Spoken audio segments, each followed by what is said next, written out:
शेर और हाथी की दोस्ती। एक जंगल में एक शेर था। शेर को बहुत भूख लग रही थी। शेर ने हिरन को देखा, उसे मारकर खाया।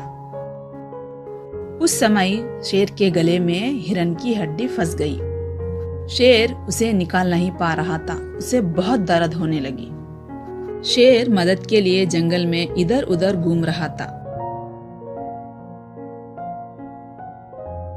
शेर को मोरनी नजर आई। शेर ने मोरनी से कहा कि मेरे गले में हड्डी फंस गई,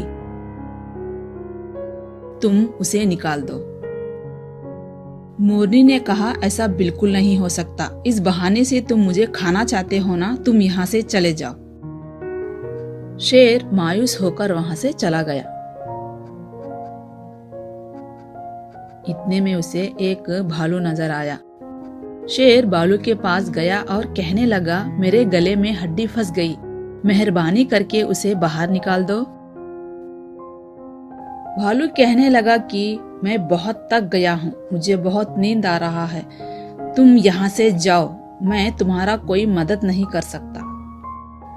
अपना मुंह लटकाते हुए शेर वहां से आगे बढ़ा। इतने में उसे एक हाथी नजर आया। हाथी एक आम के पेड़ के नीचे था।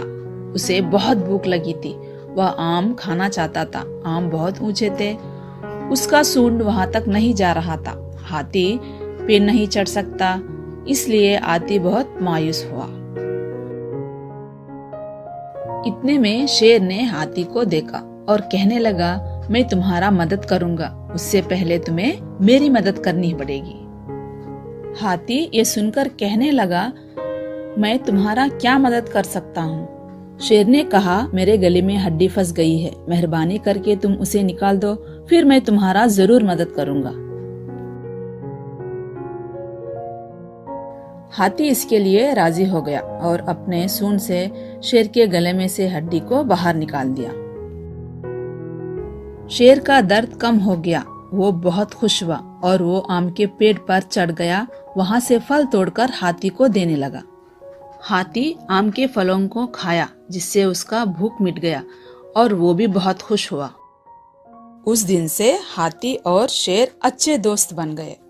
देखा बच्चों, इस कहानी से हमें यह पता चलता है कि कोई भी मुसीबत हमें बोलकर नहीं आती, इसलिए हमें सबसे मिलजुल कर रहना चाहिए।